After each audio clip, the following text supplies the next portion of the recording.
আসসালামু আলাইকুম। এখন আমি আছি রাজশাহী শহরটা আমরা আজকে ঘুরবো।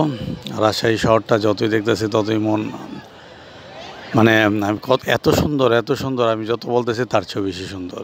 মানে বলার কোনো কিছু নাই। আমি বারে এক কথা দুইবার বলতেছি এই কারণেই, এটা ৬ বার বললেও আমার এটার সৌন্দর্য শেষ হবে না। রাজশাহী শহরটা এতই সুন্দর যে বলার শেষ হবে না। এর রাস্তার মাঝখানে আপনারা ঝাড়বাতি, প্রজাপতি, বিভিন্ন ফুলের বাগান, বিভিন্ন ফলের গাছ, বিভিন্ন বাহারি গাছ, এত সুন্দর। মানে পার্ক তো একটা, আর রাস্তাটাই পুরা পার্ক। রাস্তার দুই পাশে পার্ক, রাস্তার মাঝখানে পার্ক। প্রত্যেকটা রাজশাহী শহরটা অনেক বড়। রাজশাহী শহরের যেই শাখা রাস্তা আছে সেম, মানে প্রত্যেকটা রাস্তা সেম সৌন্দর্য, সেম ক্যাটাগরি, সেম সব ধরনের। তো রাজশাহী শহরটা অনেক বড়, এবং রাজশাহী শহরের যে শাখাটা আছে, শাখা রাস্তা বিভিন্ন শহরের সিটি কর্পোরেশনের রাস্তা এটা সমান। তো রাজশাহী শহরের যে সিটি কর্পোরেশনের যে শাখাগুলো রাস্তা আছে, মেইন রাস্তা সব same. Bus terminal, train terminal, তারপরে অন্যান্য যে যানবাহনগুলা মেন শহর দিয়ে চলে, অথচ মেন শহরের রাস্তাটা এত সুন্দর মনে হইতেছে পার্কের মতো। পার্কের কোনো প্রয়োজন নয়। রাস্তার দুই সাইডে যেই ধরনের বাহারি গাছ, যে সৌন্দর্য, যে বসার স্থান, যে যাত্রী ছাউনি, মানে সব মিলে মোট কথা না দেখলে ভাই, আমার চোখে একটা আর আপনার চোখে একটা, যদি না দেখেন এটা বোঝানো যাচ্ছে না। রাজশাহী শহরটার এত নিট অ্যান্ড ক্লিন, এত পরিষ্কার, এত সুন্দর। মানে সে মানুষগুলো কেমন সুন্দর, তাদের ব্যবহার। মানুষগুলো রাস্তায় কোনো ময়লা, পলিথিন, তারপরে আবর্জনা এগুলো ফেলায় না। রাস্তা পরিষ্কার তারা সচেতন। সিটি কর্পোরেশন সচেতন, আমরা নিজেরা সচেতন না। সিটি কর্পোরেশনও আমাদের অতটা উদ্যোগ নেয় না, এবং আমরা শহরের প্রতি উদ্যোগ নিই না। আসলে আমরা যেই দলই করি, যেই ধর্মের হোক, যেই জাতের হোক, আমাদের দেশপ্রেম থাকা উচিত, পরিষ্কার পরিচ্ছন্ন থাকা উচিত, রাস্তাঘাট পরিষ্কার পরিচ্ছন্ন রাখা উচিত।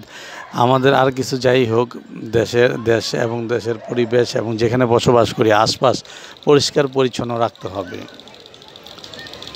তা আমি আপনাদের যদি সাজেশন করি, এটা আপনাদের যার ব্যক্তিগত ব্যাপার, কিন্তু আমি যদি ব্যক্তিগতভাবে সাজেশন করি, একবার হলো রাজশাহী শহরটা ঘুরবেন।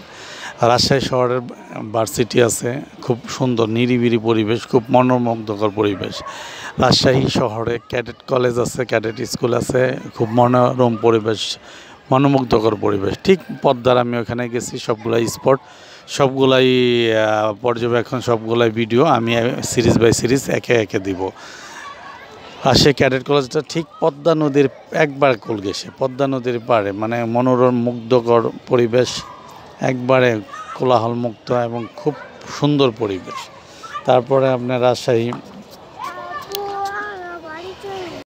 আরেকটা হলো রাজশাহী আমের জন্য বিখ্যাত। আরও কিছু আছে আমের জন্য বিখ্যাত। তারা, আমার যতটুকু দেখছি, মানে তারা সব গাছই লাগায়, কিন্তু আম গাছ তাদের বাধ্যতামূলক তারা লাগাবেই, এবং তাদের এত পছন্দ।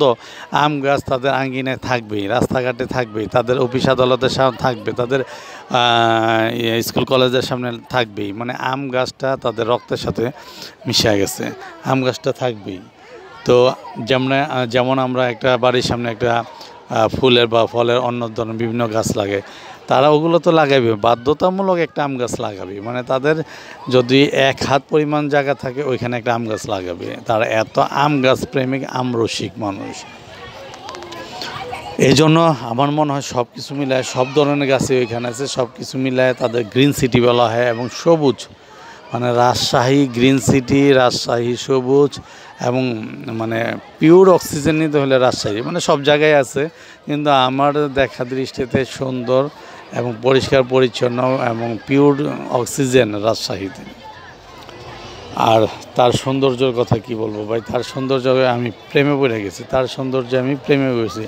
আর রাজশাহীর মেইন রাস্তার, প্রত্যেকটা রাস্তার শাখা রাস্তা, মেইন রাস্তা, প্রত্যেকটা রাস্তায় যেই প্লেস, মানে যে সুন্দর প্লেস আছে, এবং যে প্যালেস আছে, যে বিল্ডিং আছে, অত্যাধুনিক বিল্ডিং আছে, যেই কনস্ট্রাকশন আছে, যে ব্র্যান্ডেড বিভিন্ন শপিং কমপ্লেক্স আছে, সব মানে এভরিথিং। একটা শহরের যা যা দরকার আমরা আমাদের ঢাকা, নারায়ণগঞ্জ বা যে সিটিগুলোর মধ্যে আছে, ঠিক তার চেয়ে খুব ভালো সুন্দর জিনিস রাজশাহী সিটিতে আছে। তা আমাদের ঢাকা নারায়ণগঞ্জ সিটি যেগুলো আছে, আমি নারায়ণগঞ্জ সিটিতে বসবাস করি, তারপর আমি দেখব যে আমাদের নারায়ণগঞ্জ সিটিটা আমার মনে হয় মেইন রাস্তাটা 1.5 থেকে 2 কিলো হবে না, অথচ রাজশাহী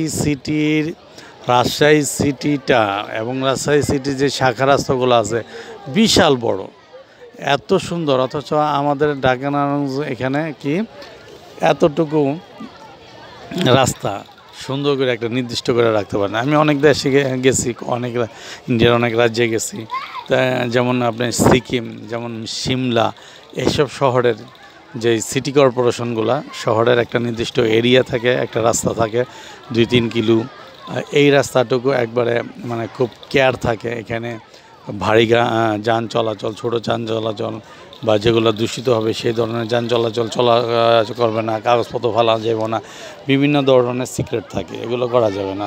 ওগুলো ওপেন থাকে, উন্মুক্ত থাকে এবং পাবলিকের জন্য বিভিন্ন জায়গায় সুন্দর বর্ধক স্থান থাকে এবং বসার স্থান থাকে, ঘোরার স্থান থাকে, বাচ্চাদের জন্য খেলার স্থান থাকে। মানে রাস্তার মধ্যে শহরও থাকে, রাস্তাও থাকে, সুন্দর বর্ধনও থাকে, আনন্দ থাকে, উৎসাহ থাকে, বাচ্চাদের খেলনার জিনিসপত্র থাকে, খুব সুন্দর থাকে। তো রাজশাহী শহরটা আমি দেখলাম এরকম পরিষ্কার পরিচ্ছন্ন এবং যেখানে সেখানে বসার স্থান, রেস্টের স্থান আছে। তারপরে আপনার রাস্তার দুনো পাড়ে পার্কের মতন বাগান সুন্দর, এই যেগুলো দেখতেছেন লাইটগুলা, মানে ঝাড় লাইট, তারপর প্রজাপতি লাইট, তারপরে বাগান, ফুল ফল, মানে সুন্দর। এই জন্য আমি কমেন্ট করবো আপনারা একবার হলে